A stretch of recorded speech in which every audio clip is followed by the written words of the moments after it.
नमस्कार। अगले वीडियो में हमने कक्षा 12 हिंदी की नमक का दरोगा कहानी के रचनाकार मुंशी प्रेमचंद जी के बारे में जाना एवं कहानी की कथा वस्तु की समझ प्राप्त की। आज हम इस कहानी की समीक्षात्मक चर्चा करके कहानी में प्रयोग किए गए कठिन शब्द और वाक्य रचना, मुहावरे आदि परीक्षा के लिए महत्वपूर्ण मुद्दों की चर्चा करेंगे। इस कहानी की समीक्षा में कहानी के अंत की भूमिका सबसे अधिक महत्वपूर्ण है। कहानी के अंत में हमने देखा कि नौकरी से निकाले गए वंशीधर अपने घर वापस आते हैं। परिवार उनसे नाराज है। उनके घर वापस आने के एक हफ्ते बाद अचानक अलोपीदीन उसके घर पहुंचते हैं। वंशीधर की माफी मांगकर उनको अपनी सारी जायदाद का स्थायी मैनेजर नियुक्त करते हैं। इस प्रकार कहानी के अंत में अधर्म पर धर्म की विजय होती है। कहानी को समीक्षात्मक तौर पर देखें तो नमक का दरोगा एक ईमानदार नमक निरीक्षक की कहानी है जिसने कालाबाजारी के विरुद्ध आवाज उठाई।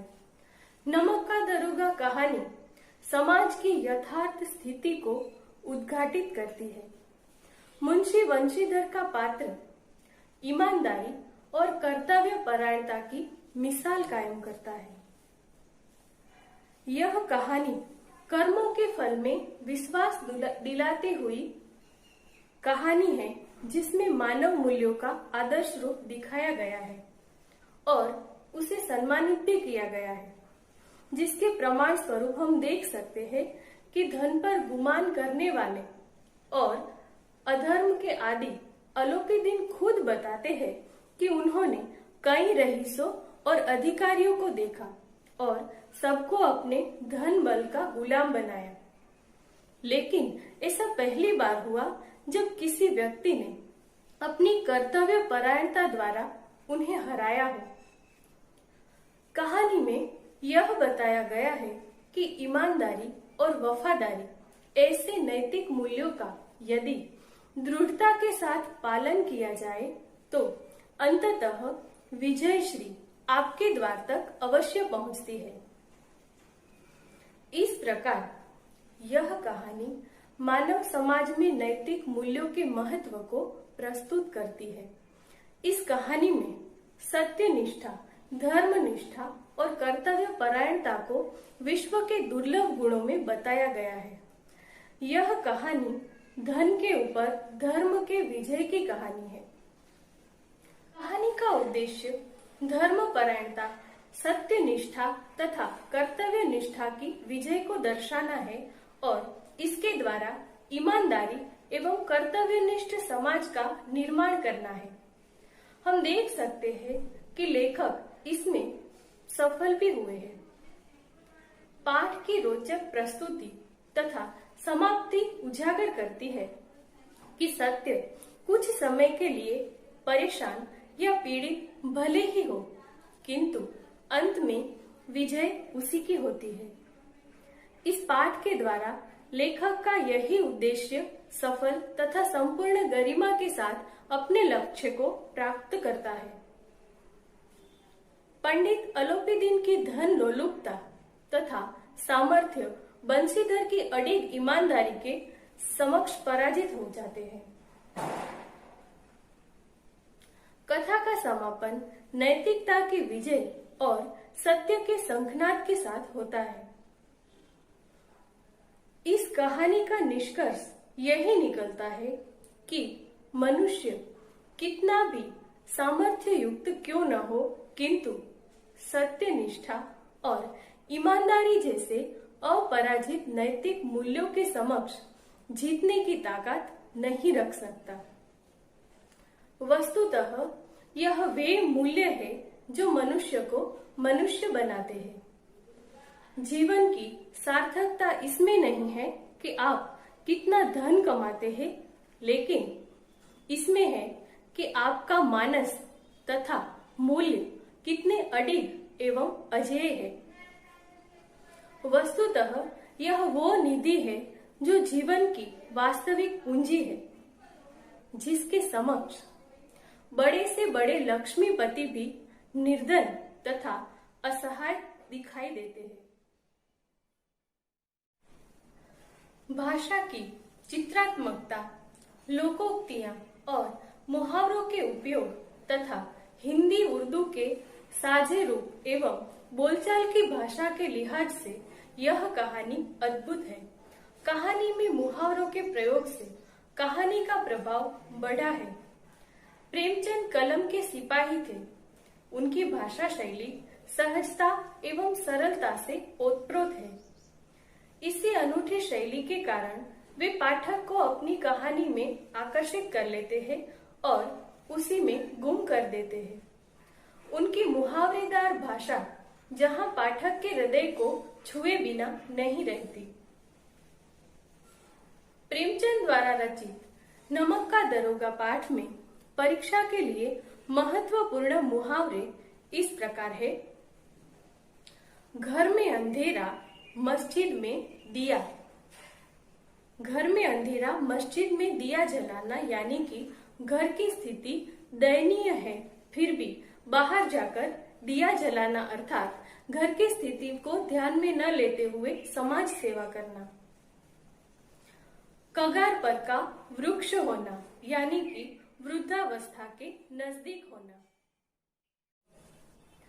पीर का मजार या पीर के मजार पर चढ़ावा, यह मुहावरा इस कहानी में घूस देने के अर्थ में प्रयुक्त हुआ है। पूर्णमासी का चांद यानी कि पूर्णमासी का चांद एक महीने में केवल एक बार निकलता है। ठीक उसी तरह वेतन होता है जो कि महीने में एक बार मिलता है। पो 12 होना यानी कि सभी तरफ से लाभ ही लाभ होना। फूला न समाना यानी कि किसी बात या कार्य से बहुत खुश या प्रसन्न होना। मन का मैल मिटना यानी कि किसी के लिए मन में बनी गलत धारणा मिटना। चलता पुर्जा होना यानी कि बहुत चालाक व्यक्ति होना। हृदय में शूल उठना यानी कि हृदय या मन में बहुत पीड़ा या तो ईर्ष्या होना।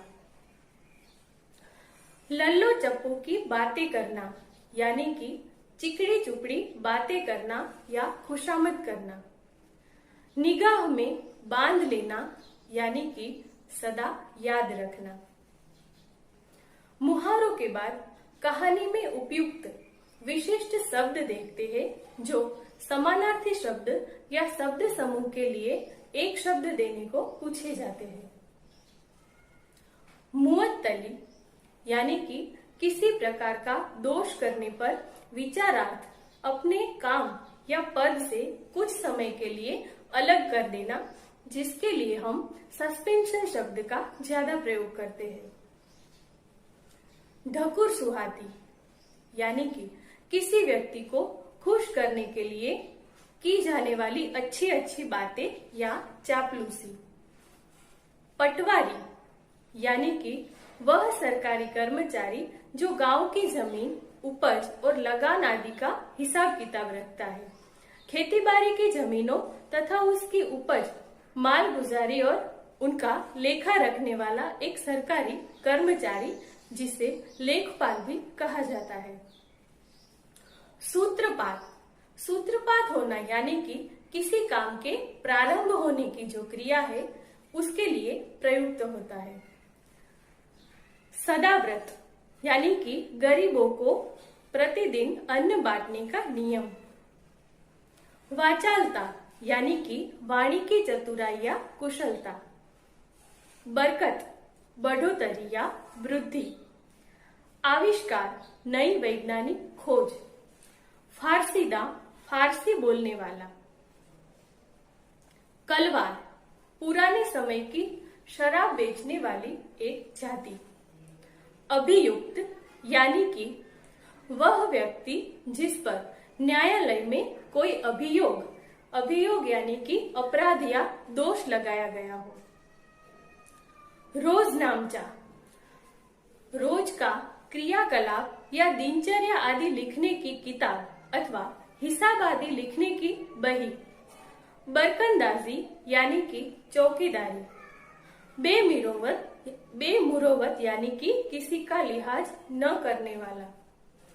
कुड़कुड़ाना यानी कि खिन्न और मन ही मन में दुखी रहना। आज हमारा देश जब भ्रष्टाचार जैसी बड़ी समस्या से घिरा हुआ है, ऐसे में प्रेमचंद जी की यह कहानी आज भी उतनी ही प्रस्तुत है जितनी उस वक्त। मुंशी वंशीधर के पिता अपने बेटे को रिश्वत लेने की सीख देते हैं।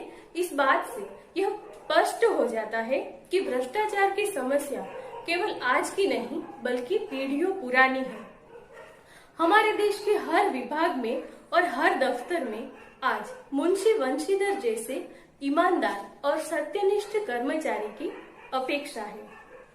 तो आज हमने मुंशी प्रेमचंद जी की नमक का दरोगा कहानी की समीक्षात्मक चर्चा की एवं महत्वपूर्ण भाषा प्रयोगों का अध्ययन किया।